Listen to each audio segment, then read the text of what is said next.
Halo guys, nama saya Muhammad Renal Suraji dari kelas 2 DPAI kelompok 3. Halo guys, perkenalkan nama saya Aulia Indi. Saya dari kelompok 3 kelas 2 DPAI. Halo, perkenalkan nama saya Auliani dari kelas 2D kelompok 3. Halo guys, saya Arya Effendi dari kelas D PAI kelompok 3 dari petani ya guys.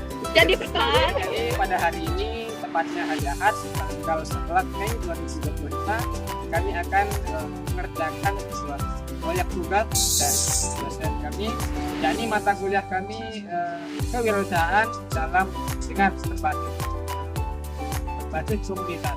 Oke teman-teman, kali ini saya dan teman-teman kelompok 3 akan mewawancarai salah satu pelaku usaha bisnis di bidang pertanian yang mana terletak di Desa Sajang. Bagaimana kelanjutannya? Ikuti kami terus. Jadi kami dari mahasiswa di Akancer dalam rangka kegiatan belajar kewirausahaan berbasis komunitas. Dalam kali ini kami akan mewawancara Bapak terkait usaha pertanian. Dengan Bapak siapa kami bicara? Musnaili. Bapak Musnaili. Baik. Ini apakah Bapak yang punya lahan atau bagaimana? Kalau ini kan sistemnya kontrak kita yang punya lahan PT Agrindo. HGU-nya dari PT Agrindo. Berarti Bapak yang mengelola.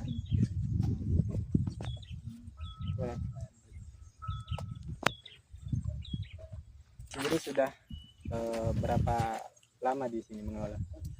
Hampir 10 tahun sudah. 10 tahun. Jadi Karena awalnya kan begini, kalau yang di Agrindo kan dihitung udah ada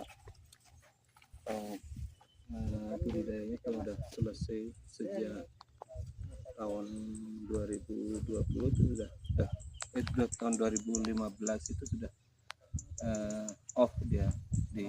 Dulu kan sejarahnya di sini dia tanam untuk ekspor stroberi, kemudian paprika, tomat, itu tanaman pokoknya dulu. Kemudian dilanjutkan dengan melon. Nah setelah itu karena nggak ada kegiatan, mungkin karena alasan ya kita tidak tahu ya, akhirnya lahan kita manfaatkan awalnya untuk tanaman bawang putih. Nah lihat pasar yang lebih menjanjikan, yang lebih potensial, kita beralih ke kentang karena ini kan mitranya sama, awalnya kita ke Indofood. Nah sekarang kita udah bermitra sama Wingfood yang untuk produk misal kalau dulu kan di Indofood itu ada Citatos, Lays segala macam. Kalau yang di Wingfood, Javota, kemudian produk olahan lah, chip. Ini kan bentuk kentang yang kita budidayakan, itu kan kentang industri yang khusus untuk keripik dalam chip.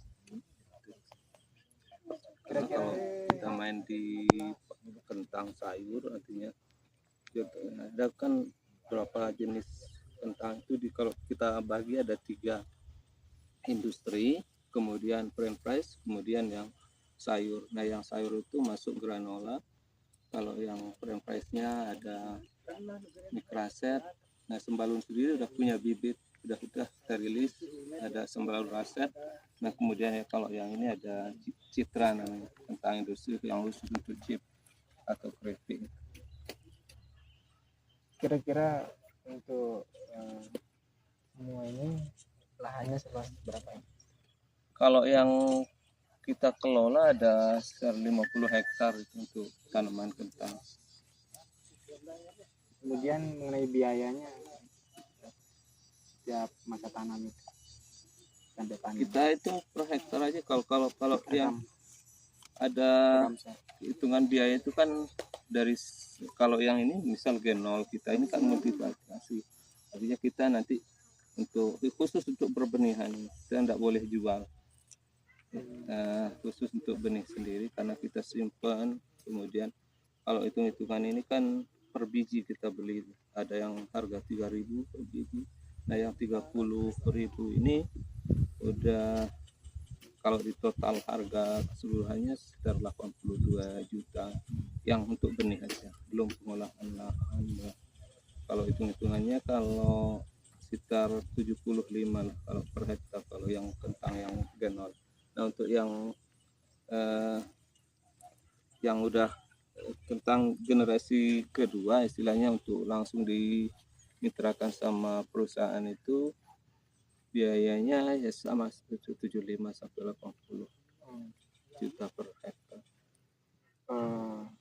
Terkait tantangan selama menjalankan bisnis ini apa saja Pak? Kalau tantangannya sih kalau ada beberapa yang perlu kita kalau di budidaya itu kan ada hama dan penyakit. Kalau hitungan hama misal ulat, kemudian terip. Nah kalau di penyakit kan yang ini kan busuk daun Phytophthoranya, kemudian layu fusarium, ya yang itu aja sih tantangannya. Nah kalau yang dari alam sendiri kan misal kalau cuacanya ekstrim seperti ini kita memang agak ya harus ekstra lah untuk perawatan dan segala macam. Biasanya cocok di cuaca yang kayak gimana? Sebetulnya yang paling cocok yang agroklimatnya stabil. Nah, artinya hujannya tidak terlalu tinggi. Nah kemudian kalau di musim kemarau kita kan ada irigasi udah tersedia di embung itu.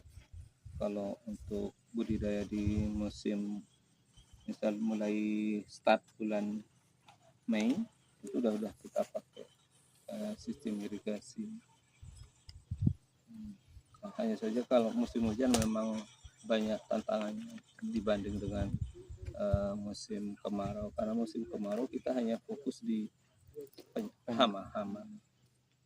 Untuk pertanyaan selanjutnya dilanjutkan saudara. Bagaimana dengan pemasaran Pak produknya, apakah berskala besar atau hanya di lingkungan ini saja?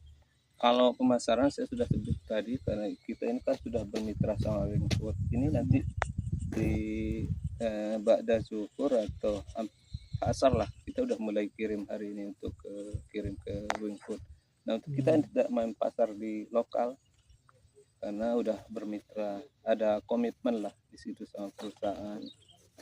Kita tidak boleh jual keluar walaupun harga lebih tinggi. Lalu bagaimana dengan penjualannya Pak?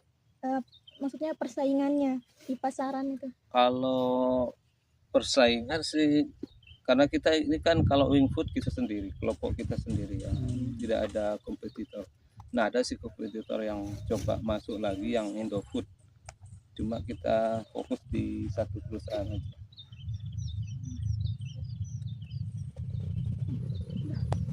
Nah masalah. Sepanjang ngomong jangan dipotong. Untuk penghasilannya Pak? Rata-rata per hektar itu kita kan ini kalau potensinya ya antara 10 sampai 20 ton per hektar. Jadi ada margin lah di situ sekitar dari total biaya 75 sampai 80 itu ada margin lah sekitar 50 sampai 60% kalau itu tanaman kita sehat dan bisa berproduksi bagus. Ya Pak, terima kasih. Baik teman-teman, sekarang kita sedang berada di lahan pertanian dan tadi hasil wawancara kita ke kelompok 3 dan sekian dari kami mengucapkan banyak terima kasih kepada pemilik yang sudah mau diwawancarai. Sekian, assalamualaikum warahmatullahi wabarakatuh. Jalan.